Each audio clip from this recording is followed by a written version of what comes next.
பிதா சுதன் பரிசுத்த ஆவியின் பேராலே ஆமேன். ஆண்டவர் உங்களோடு இருப்பாராக, உம் ஆன்மாவோடும் இருப்பாராக. புனித யோவான் எழுதிய பரிசுத்த நற்செய்தியில் இருந்து வாசகம். ஆண்டவரே உமக்கு மகிமை. அதிகாரம் 3, இறை வார்த்தை 16. தன் ஒரே மகன் மீது நம்பிக்கை கொள்ளும் எவரும் அழியாமல் நிலை வாழ்வு பெறும் பொருட்டு அந்த மகனையே அழிக்கும் அளவுக்கு கடவுள் உலகின் மேல் அன்பு கூர்ந்தார். கிறிஸ்துவின் வாழ்வு தரும் நற்செய்தி. கிறிஸ்துவே உமக்கு புகழ். கிறிஸ்துவுக்குள் பிரியமான என் அன்பு சகோதர சகோதரிகளே, இன்று அதிகாலையிலே நம் ஆண்டவராகிய இயேசு கிறிஸ்துவின் திரு பெயரினால் உங்களையும் உங்களுடைய குடும்பத்தையும் நிறைவாக ஆசீர்வதிக்கின்றேன். இந்த நாள் உங்களுக்கு ஒரு ஆசீர்வாதமான நாள். ஏனென்றால் ஆண்டவராகிய இயேசு கிறிஸ்து உங்களை தேடி இந்த நேரத்திலே நற்கருணை நாதராய் உங்கள் நடுவில் கடந்து வந்து இருக்கின்றார். யாரெல்லாம் விசுவாசத்தோடு இந்த செய்தியை கேட்டு அவருடைய வார்த்தைகளை மனதில் நிறுத்தி ஜெபிக்கிறீர்களோ, உங்களுக்கு அருளையும் அன்பையும் இரக்கத்தையும் நிலை வாழ்வையும் தர அவர் திட்டமாக இருக்கின்றார்.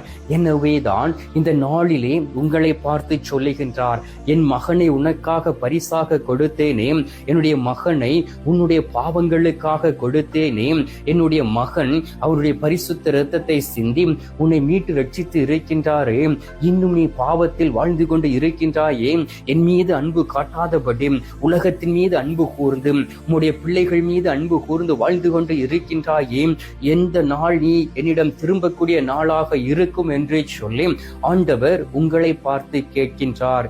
பிரியமானவர்களே, நாம் கடவுளுடைய பிள்ளைகள், அவருடைய சாயலாக படைக்கப்பட்டவர்கள்.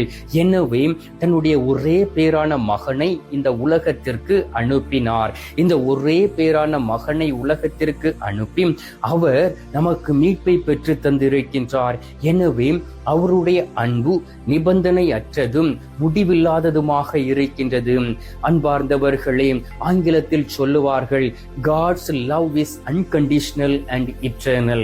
கடவுளுடைய அன்பும் நிபந்தனை அற்றது, முடிவு இல்லாதது.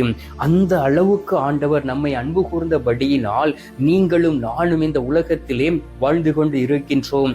எவ்வளவோ பாவங்களை செய்திருக்கின்றோம், எவ்வளவோ குற்றங்களை புரிந்திருக்கின்றோம், எவ்வளவோ வேதனையான காரியங்களை செய்து கடவுளை காயப்படுத்தி இருக்கின்றோம். ஆனாலும் கடவுள் நம்மோடு கூட இருந்து நம்மை பலப்படுத்தி நம்மை திடப்படுத்தி நம்மை ஆசீர்வதித்து இருக்கின்றார்.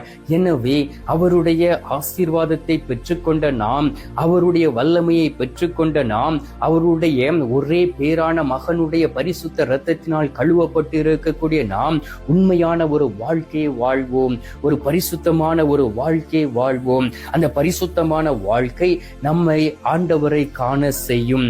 அன்பார்ந்தவர்களே, கடவுள் உங்களை அன்பு செய்து கொண்டு இருக்கிறார் என்பதை நீங்கள் விசுவசிக்க வேண்டும். பாருங்கள், அது எப்படி வெளிப்படுகிறது என்றால், உங்களுடைய வீட்டிலே யாராவது நோய்வாய்ப்பட்டு விட்டார்கள் என்று வைத்துக் கொள்வோம். நீங்கள் மருத்துவரை போய் சந்திக்கிறீர்கள், மருத்துவர் வழியாக சிகிச்சையை பெற்றுக்கொண்டு இருக்கிறீர்கள். ஒரு காலகட்டம் வரும் பொழுது மருத்துவர் உங்களை பார்த்து சொல்லுவார், என்னுடைய கையிலே ஒன்றும் இல்லை, கடவுளிடம் முறையிடுங்கள், அவர் நினைத்தால் மட்டுமே குணமாக்க முடியும் என்று சொல்லிவிடுவார்கள். கிறிஸ்துவுக்குள் பிரியமான அன்பு சகோதர சகோதரிகளே, அந்த நேரத்தில் நீங்கள் கண்ணீர் விட்டு அழுவீர்கள். கோயிலுக்கு போகாதவன் கூட இயேசுவை நோக்கி கூப்பிடுவார்கள். இந்த உலகபூர்வமாய் வாழ்ந்து கொண்டு இருக்கிறவர்கள் கூட நித்திய பிதாவை நோக்கி கூக்குரலிட்டு கூப்பிடுவார்கள். எதற்கு தெரியுமாம்? எப்படியாவது தன்னுடைய மகன் பிழைக்க வேண்டும், எப்படியாவது தன்னுடைய மகள் பிழைக்க வேண்டும் என்று சொல்லி அவர்கள் எண்ணம் கொண்டு கடவுளை நோக்கி மன்றாடுவார்கள். அந்த நேரத்தில் தன்னுடைய நிபந்தனை அற்ற அன்பை அந்த குடும்பத்தின் மீதும் அவருடைய ஜெபத்தை கேட்டு பிள்ளைகள் மீதும் பொழிந்து அவர்களை குணமாக்குகின்றார். எனவேதான் அவருடைய அன்பும் நிரந்தரமானது, அவருடைய அன்பும் நிபந்தனை அற்றது, அவருடைய அன்பும் நிலையற்றது. நிலையான வாழ்க்கையை தருவதற்காக நிரந்தரமான அன்பை கொடுத்திருக்கின்றார். பிரியமானவர்களே, உரோமியர் 5வது அதிகாரம் 8வது இறை வார்த்தையை வாசித்து பாருங்கள். நாம் இன்னும் பாவிகளாக இருந்த போதே கிறிஸ்து நமக்காக இறந்ததினால் கடவுள் நம் மீது வைத்த அன்பை வெளிப்படுத்தினார். நாம் பாவியாக இருக்கிறோம் என்பதை அவர் அறிந்துதான் தன்னுடைய மகனை இந்த உலகத்திற்கு அனுப்பினார். தன்னுடைய மகன் சாகும் பொழுதும், கையளிக்கப்பட்ட பொழுதும் தந்தை கடவுள் எவ்வளவு வேதனை அடைந்திருப்பார். அங்கு சொல்லுகிறார்கள், 72,000 வான தூதர்கள் எரிகிற அக்கினி வாளோடு காத்து கொண்டு இருந்தார்களாம். அந்த நேரத்திலே அவனுடைய மகன் ஒரு வார்த்தை சொல்ல மாட்டாரா என்று சொல்லி தந்தை கடவுள் அவர் காத்து கொண்டு இருந்தார். ஆனால் தன்னுடைய தகப்பனுடைய வார்த்தைக்கு கீழ்ப்படிந்து அப்படியே நாம் அனைவரையும் சொர்க்கத்திற்கு, விண்ணகத்திற்கு கொண்டு சேர்க்கும்படியாக பாடுபட்டார், நொறுக்கப்பட்டார். அவர் இந்த உலகத்திலே நமக்காக எல்லாவற்றையும் செய்து முடித்தார். அன்பார்ந்தவர்களே, ஒருவேளை நீங்கள் பெருமை பாராட்டி கொண்டு இருக்கலாம். நீங்கள் மனிதனை நம்பி நம்பி அன்பு செய்து தோல்வியோடு இருக்கலாம். காதல் செய்து உடைந்து நொறுங்கி போய் இருக்கலாம். கண்ணீரோடு இருக்கலாம். என் கணவனை நேசித்தேனே, என்னுடைய மனைவியை நேசித்தேனே, என்னுடைய பிள்ளைகளை அன்பு செய்தேனே, தெருவில் விட்டுவிட்டார்களே, அனாதையாய் இருக்கிறேனே என்கின்ற ஒரு எண்ணமும் ஏக்கமும் உங்களுக்குள் கடந்து வரலாம். உங்களை பார்த்துதான் ஆண்டவர் சொல்லுகின்றார், பிரியமானவர்களே, நீங்கள் இந்த உலகத்தில் வாழ வேண்டும். இந்த உலகத்தில் நீங்கள் வாழ வேண்டுமே என்றால் உங்களுக்கு கடவுளுடைய அரவணைப்பும் கடவுளுடைய அன்பும் தேவைப்படுகின்றது. ஏனென்றால் நாம் பலவீனமானவர்கள், நாம் பலவீனத்தோடு வாழ்ந்து கொண்டு இருக்கக்கூடிய பிள்ளைகள் என்பதை அறிந்து கொண்டு நாம் இந்த உலகத்திலே ஆண்டவரை நோக்கி நாம் ஜெபிக்க வேண்டும். எனவே தான் அன்னை மரியாளை நம்முடைய விட்டு விலகி சென்று விடக் கூடாது. ஏன் அவரை நோக்கி நாம் ஜெபிக்க வேண்டும். ஜெபமாலையை கையில் எடுத்து நீங்கள் ஜெபிக்கக்கூடிய பிள்ளைகளாக இருக்க வேண்டும். ஆண்டவருடைய கிருபையும் ஆண்டவருடைய பலனும் ஆண்டவருடைய வல்லமையும் கூட கடந்து வரும். அன்பார்ந்தவர்களே, எரேமியா 31வது அதிகாரம் 3வது இறை வார்த்தையை வாசித்து பாருங்கள். நான் உன்னை அன்பினாலே நேசித்தேன், அதனால் என்னுடைய அருளை நான் இழத்தேன். ஆண்டவர் சொல்லுகின்றார், உன்னை நான் நேசித்தபடியினால், உன்னை அன்பு செய்தபடியினால் என்னுடைய கிருபையும் அருளையும் நான் உனக்கு கொடுத்திருக்கிறேன் என்று வாக்கு கொடுக்கின்றார். உங்களுக்காக வாக்கு கொடுத்த தெய்வம், உங்களுக்காக இந்த ஆண்டிலே முதலிலே வாக்கு கொடுத்த தெய்வம் இந்த நாளிலே உங்களை தேடி வந்திருக்கின்றார். உங்களை நேசிக்கின்றார், உங்களை பலப்படுத்துகின்றார். பலவீனத்தின் நடுவிலே அற்புதங்களையும் அடையாளங்களையும் செய்ய அவர் தயாராக இருக்கின்றார். அன்பார்ந்தவர்களே, 1 யோவான் 4வது அதிகாரம் 9 - 10 வரை உள்ள இறை வார்த்தை சொல்லுகின்றது, கடவுள் தமது ஒரே மகனை உலகத்திற்கு அனுப்பினாலே நாம் அவரால் வாழ்ந்து கொண்டு இருக்கின்றோம். அவருடைய அன்பு வெளிப்பட்டது. ஒருவேளை தந்தை கடவுள் தன்னுடைய ஒரே பேரான மகனை இந்த உலகத்திற்கு அனுப்பவில்லை என்றால் நம்முடைய வாழ்க்கையும் சோதோம் கொமோராவை போல் இருந்திருக்கும். கடவுளுடைய கோபம் நம்மிடம் கடந்து வந்திருக்கும். நாம் அழிக்கப்பட்டு இருப்போம். எனவே அன்பார்ந்தவர்களே, ஆண்டவர் கொடுத்த அந்த அருளையும் ஆற்றலையும் பெற்றுக்கொண்ட நாம் இந்த நேரத்திலே அவரிடம் ஒப்புரவாகுவோம். அவரை நோக்கி ஜெபிப்போம். ஆண்டவரே, உமது அன்பு நிலையானது, உமது ஆற்றல் நிபந்தனை அற்றது என்று சொல்லி அவரிடம் கேட்போம். அவர் நம்மை அவரோடு இணைத்துக் கொள்வார். கண்களை மூடி எப்படிப்பட்ட ஜெப விண்ணப்பங்கள் இருந்தாலும் இந்த ஜெபிக்கக்கூடிய வேளையிலே நற்கருணை நாதரிடம் ஒப்புக்கொடுத்து என்னோடு இணைந்து ஜெபிப்பீர்களாம். நாம் இப்பொழுது ஜெபிக்கலாம். எங்கள் பரலோக தந்தையே, இயேசு கிறிஸ்துவே, தூயனல் ஆவியே, தகப்பனே, இந்த அருமையான காலை பொழுதிற்காக உமக்கு நன்றி சொல்லி உம்மை துதித்துமை ஆராதிக்கிறோம் சுவாமி. தகப்பனே, உம்மை ஆராதிப்பதற்காகவும் உமக்கு நன்றி செலுத்துவதற்காகவும் இந்த அருமையான ஒரு வாய்ப்பை நீர் எங்களுக்கு கொடுத்திருப்பதற்காக உமக்கு ஸ்தோத்திரம் அப்பா.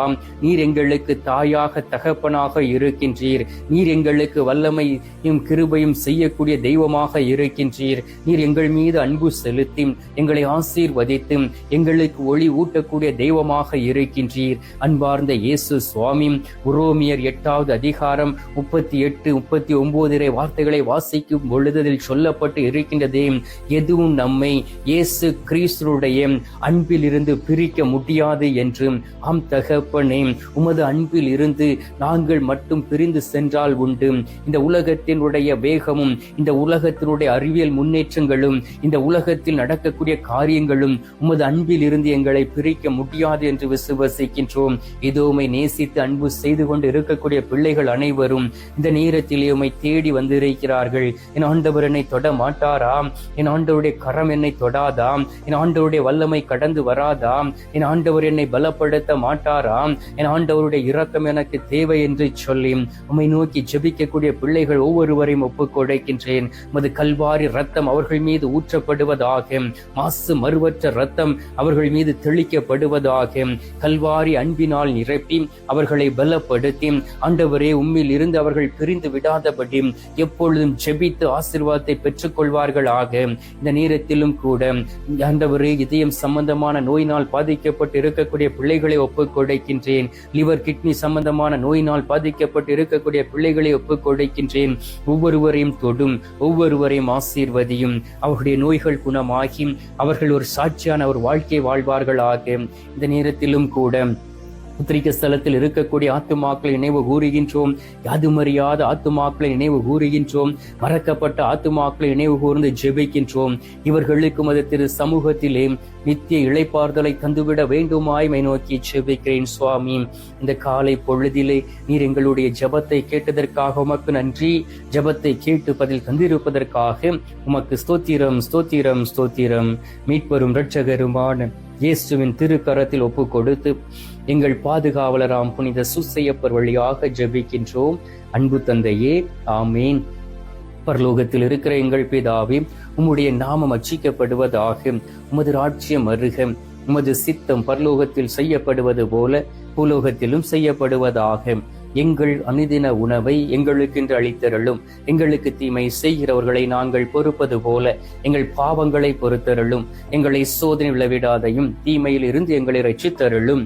ஆமேன். அருள் நிறைந்த மரியே வாழ்க, கர்த்தர் உடனே, பெண்களுக்குள் ஆசீர்வதிக்கப்பட்டவள் நீரே, உம்முடைய திரு வயிற்றின் கனியாகிய இயேசுவும் ஆசீர்வதிக்கப்பட்டவரே. அச்சிஷ்ட மரியே, சர்வேசுடைய மாதாவே, பாவிகளா இருக்கிற எங்களுக்காக இப்பொழுதும் எங்கள் மரண நேரத்திலும் வேண்டிக் கொள்ளும். ஆமேன். பிதாவுக்கும் சுதனுக்கும் பரிசுத்த ஆவிக்கும் மகிமை உண்டாவதாக. அதில் இருந்தது போல இப்பொழுதும் எப்பொழுதும் என்றென்றும் இருப்பதாக. ஆமேன். அன்பார்ந்தவர்களே, நற்கருணை நாதர் தரும் ஆசீர்வாதத்தை பெற்றுக் கொள்வோம்.